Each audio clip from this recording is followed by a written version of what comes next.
Civics 101 is supported in part by the Corporation for Public Broadcasting. Hi, Nick. Hi, Hannah. Hey, Felix. Hello, Felix. Listeners, if you don't know who this is Felix Poon. Felix has been an intern with Civics for the last summer and has been a delight to work with. And we're very glad you're here today, Felix. Yeah, and Felix, you are going to guest host today, right? I am, because I've got a story for you. Ooh. And this story starts in 1895. A man named Wong Kim Ark is on a steamship returning to his hometown of San Francisco, the city where he was born. And when he lands, a customs agent says he can't enter the United States. He says, "You're Chinese, and there's a Chinese exclusion law, so you can't come in." But you said it was his hometown of San Francisco, right? So are you saying that someone born on U.S. soil was not allowed back into the country? That's right. That's what I'm saying. And he wasn't the only one. This was actually pretty common at that time. Customs agents tried to keep as many Chinese Americans out as they could. But some Chinese Americans sued the U.S. government to be granted entry. Wong Kim Ark sued, and his case went all the way to the Supreme Court. And it's his case that solidifies birthright citizenship. Nowadays, pretty much everybody knows about birthright citizenship, which is anybody born in this country is a U.S. citizen, and that's the law. But not many people have ever heard of Wong Kim Ark and the landmark Supreme Court decision that decided his fate and the fate of U.S. immigration policy that endures to this day. And that, my friends, is the story I'm going to tell you about today. I'm Felix Poon, and this is Civics 101, the podcast refresher course on the basics of how our democracy works. Today, the story of Wong Kim Ark, the man, the landmark Supreme Court case, and the legacy of birthright citizenship. Before I tell you about Wong Kim Ark, I need to tell you about the America that he was born into. Chinese immigrants began arriving in significant numbers in the 1850s.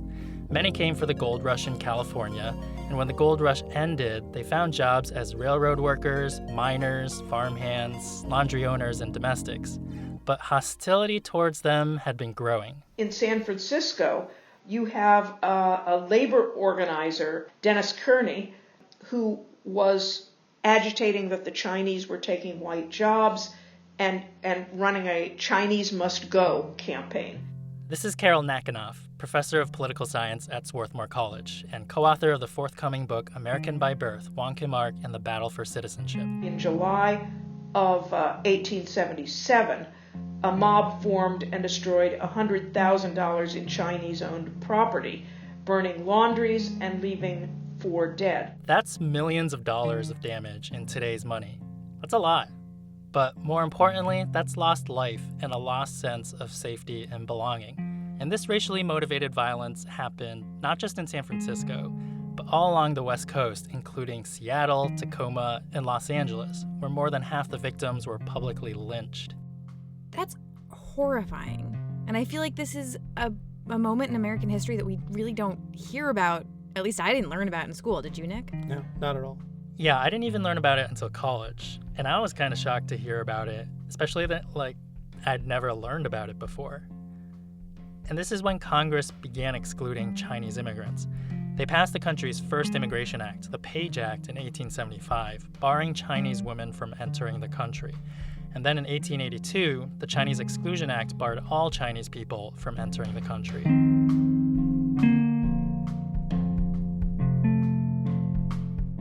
So that's the hostile environment that Wong Kim Ark was born into around 1871 in San Francisco. He grew up in Chinatown. He was 5'7" tall. His father was Wong Sei-ping, and his mother was Lei Mei. His parents came to the U.S. from Toisan, China.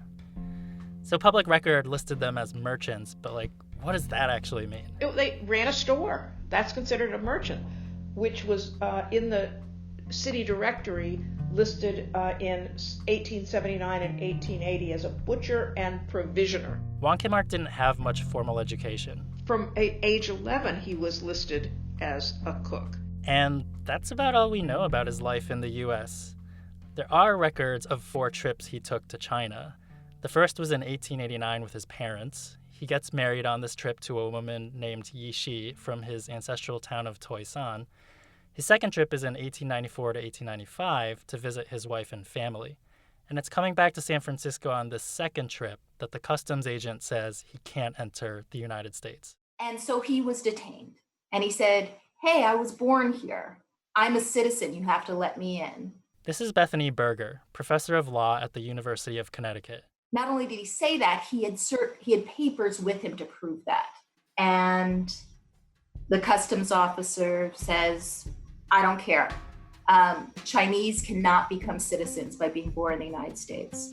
One of those papers is a notarized letter. "We, the undersigned, do hereby certify that the said Wong Kim Ark is well known to us." A witness statement. Anybody else traveling, a white American traveling abroad, didn't have to have anything in the way of documents. This is Carol Nakanoff again. And so the Chinese had a far more rigorous documentation regime than anybody else. They had to have witnesses that attested to, where they lived and that they knew them. These witnesses couldn't be Chinese. They had to be white. Wait, was that written in? Was that a stipulation of it? Like they had to be white? I don't think they said it was like a written requirement, like you must make sure you get a white person. It was just kind of like an unspoken rule that they wouldn't trust Chinese people. Right. And so it was just kind of like they can't be Chinese. In practice, it was find a white person. Right. And they would go through an interview, get this certificate that allowed them to go and return. And it was a single-use document. Even with this documentation in hand, the customs agent denies Wong Kim Ark entry. And so basically, he has nowhere to go. So he gets back on the boat. Seriously? Did he have to go back to China? We'll get to that part. But first, I have to tell you about those who came before him and what happened to them. There are a lot of Chinese men traveling back and forth to visit family in China at this time, and many are getting denied re-entry to the United States. Some of them just give up and make the trip back to China. A trip that takes 33 days, according to an old newspaper clipping. But others fought their detentions in court with the help of the 6 companies. Wait, the 6 companies, what's that? Well, companies is probably a misnomer. There were really 6 prominent Chinese associations in San Francisco, and they came together as one to provide social support, but also to provide legal support to Chinese Americans. Here's Bethany Berger again. In the first years of the exclusion laws, they brought 7,000 cases challenging Chinese exclusion. And they were so successful in doing this that Congress and the customs officials kept trying to amend the laws to make it harder for them to win these cases. That's actually very cool. So the 6 companies are there for Wong Kim Ark. They file for habeas corpus. Habeas corpus, that little Latin phrase that means bring the unlawfully detained person before the court. Yep, that's it. It's a right to a trial. Meanwhile, Wong Kim Ark is still off the coast of San Francisco on a ship, and that ship is about to sail back to China. So he's put onto another ship, and then that ship wants to go back, and he's put onto another ship. And so this is a period of months in which he's confined, looking over at his hometown, but unable to set foot there. So is he granted habeas? They do grant him habeas, but what's interesting here is that the judge actually agrees in principle with the U.S. government that Wong Kim Ark is not a citizen, but he says he has to go by legal precedent that was set by earlier court cases. And so he rules that Wong Kim Ark is a U.S. citizen because of the citizenship clause of the 14th Amendment. So this judge makes explicitly clear that he has a racist idea here and that he is only making this decision based on precedence. He basically says this is against my better judgment, but I'm going to do this anyway. And so just as a reminder, that citizenship clause of the 14th Amendment says all persons born or naturalized in the United States and subject to the jurisdiction thereof are citizens of the United States and of the state wherein they reside. So, Felix, Wong Kim Ark won. Yeah, he won. Woo! I mean, he was still unlawfully detained on 3 different boats for 5 months, but at least he won his court case.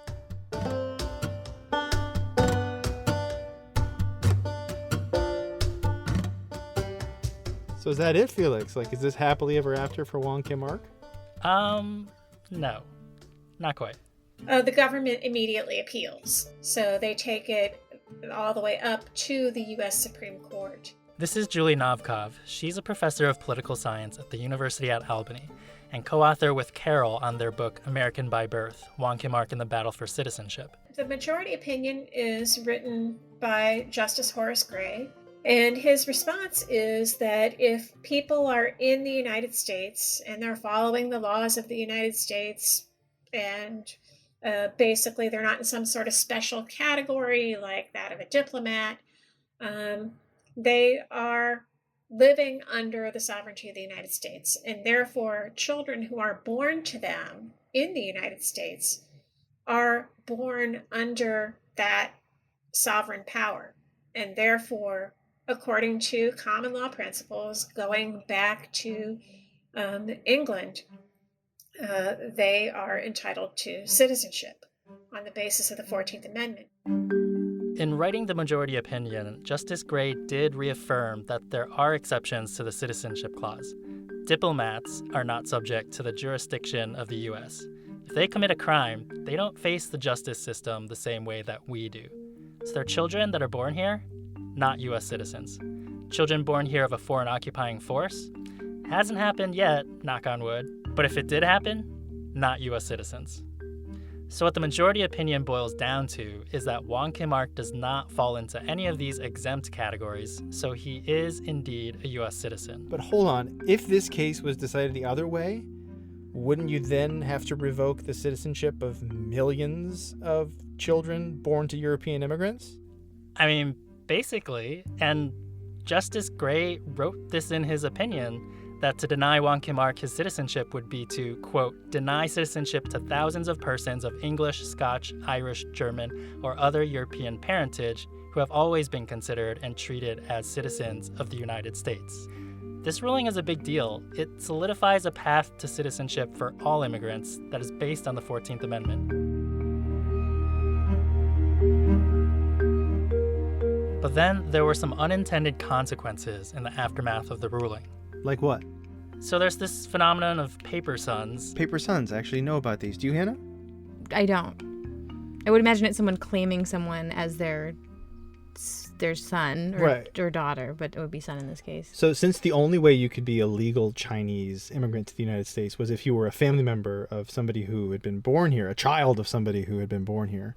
So you have all these people claiming. Right. So all new Chinese immigrants to the U.S. are claiming that they are the children of people already here on paper, therefore paper sons. Some of these paper sons were maybe not necessarily the sons of citizens, but they were close relatives. Maybe they were brothers, maybe they were nephews.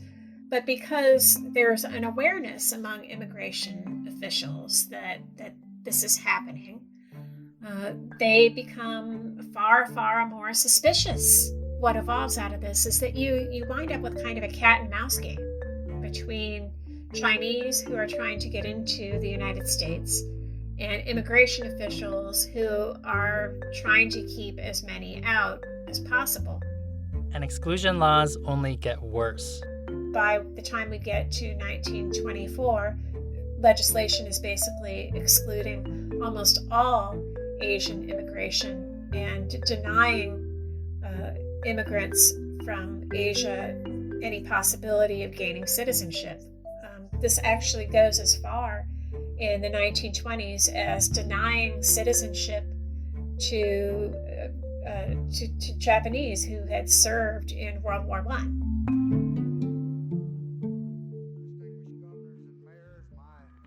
Fellow countrymen, we have called the Congress here this afternoon not only to mark a very historic occasion, but to settle a very old issue that is in dispute. It's not until the Immigration and Nationality Act of 1965 that immigration bans and quotas are completely lifted. With my signature, this system is abolished. And finally, you have greater numbers of Asians immigrating to the U.S. It will never again shatter the gate to the American nation. Civics 101 is brought to you by Indeed. What does 2020 mean for small businesses? You have to do more with less. Suddenly, every single hire is critical, but there are fewer resources to find the right people. Indeed is here to help. Indeed.com is the #1 job site in the world because Indeed gets you the best people fast. Unlike other sites, Indeed gives you full control and payment flexibility over your hiring. Plus, Indeed provides powerful tools to make your search that much easier, like sponsored jobs, which are shown to be 3.5 times more likely to result in a hire. Right now, Indeed is offering our listeners a free $75 credit to boost your job post, which means more quality candidates will see it fast. Try Indeed out with a free $75 credit at Indeed.com/civics. This is their best offer available anywhere. Go right now to Indeed.com/civics. Terms and conditions apply. Offer valid through September 30th.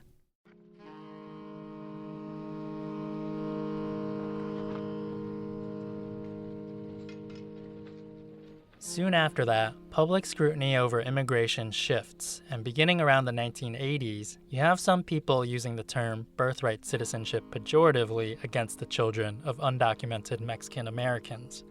They call for doing away with birthright citizenship. Limit immigration, President Trump is setting to challenge a 150-year-old constitutional standard that anyone born in America is an American citizen.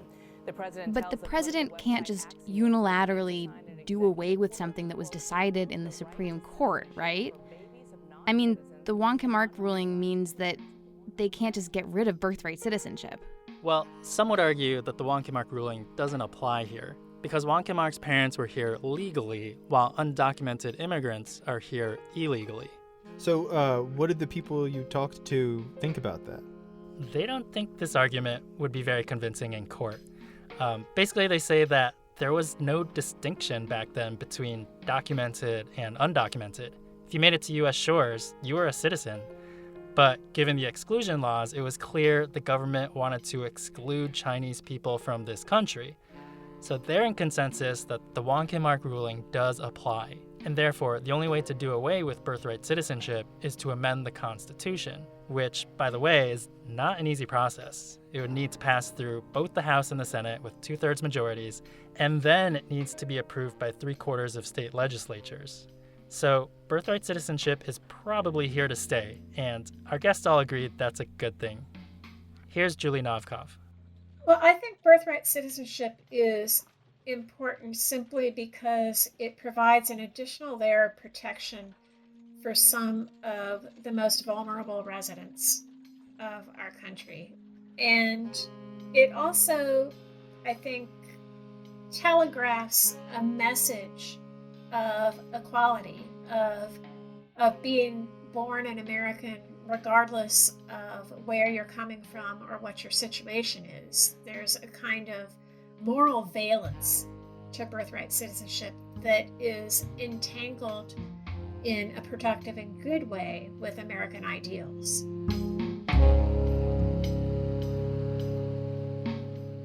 Felix, I'm so curious, what happened in the end to Wong Kim Ark? Well, we don't really know much beyond his 3rd and 4th trips to China to visit his family. Remember, his wife was back in China, and that 4th trip in 1931 was Wong Kim Ark's last. He didn't come back to the U.S., and we know that he died sometime in the 1940s. So do you know if, he died without ever knowing what his legacy was? That's a really good question, Nick. And I think the best person to answer that is Erica Lee. She's a professor of American history at the University of Minnesota. She said the reason why he wouldn't have known is because of his lived experience. Remember those notarized witness statements Wong Kim Ark had to get? Erica went to see the originals at the National Archives at San Francisco, and she saw that by his 3rd and 4th trips to China, the U.S. government standardized them into a templated form. It was called Application of Alleged American Citizen of the Chinese Race for Pre-Investigation of Status. This is a government form. That means that someone typeset it, someone put it through the printer, someone ordered thousands of copies to be printed and then sent to immigration offices around the country. Having that term, alleged citizen, shows just how deeply rooted and institutionalized this racism was. So no matter if you won the Supreme Court case, on a daily basis, you're still going to be suspect. I also remember, flipping through the file and wondering, Where's the copy of the Supreme Court case? Like, shouldn't this be, like in Monopoly, shouldn't this be your get out of jail free card? Like, shouldn't he have just like walked off the ship? Hey, it's Wong Kim Ark, come on in. That didn't happen. Felix, this is something that we encounter a lot when it comes to people who win their Supreme Court cases in the names of civil rights. And that's that it just takes so long for whatever it is they've won to be implemented across the United States, right? That person, ostensibly the beneficiary, isn't practically the beneficiary. They don't get to reap the reward of that decision. And it sounds like that's how it went down for Wong Kim Ark, right? Oh, definitely. But there is one last thing to this story. What this landmark ruling does do for Wong Kim Ark is that it allows his sons to immigrate to the U.S. and become naturalized citizens. So guess what? Wong Kim Ark has descendants here in the U.S. And I just think that's amazing because the U.S. government tried so hard to prevent Chinese immigrants from establishing families here. But here they are, the family of Wong Kim Ark. Felix, does this end up being this proud family story that gets passed down? Actually, no. Erica says nobody in the family really knew about it until 1998. There was a 100-year anniversary celebration in San Francisco, and Wong Kim Ark's youngest son just happened to see it reported in the Chinese language newspaper. And this is where, for the first time, those of us who had researched Wong Kim Ark realized that his son was still living in San Francisco, and that when the reporter interviewed him, he expressed a great deal of surprise that he had never heard his father talk about his struggle. He had no recollection that this Supreme Court case and the right of birthright citizenship was based on his father's efforts. And it was just such a, I think, tragedy of how we choose which stories, which struggles get remembered and which ones we allow to get forgotten. It was a double tragedy, not just for the Wong family, but for all of us who care about our country. One would think that when you win a Supreme Court case and that it establishes such a broad base of citizenship rights, the right of birthright citizenship, that your name would be well known, celebrated, that there would be streets named after you, that there would be a statue, that there would be a way that every school child would know who this person was and the importance of his struggle for equality.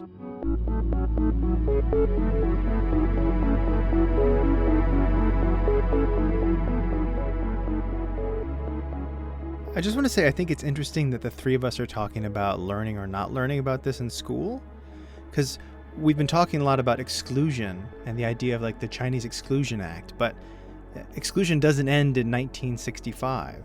There's still this exclusion of what stories we tell and don't tell. I feel like after today I have a much clearer sense of this time in American history. So thanks for sharing, Felix. Yeah, thank you for having me host today. It's been an honor to be able to tell you this story.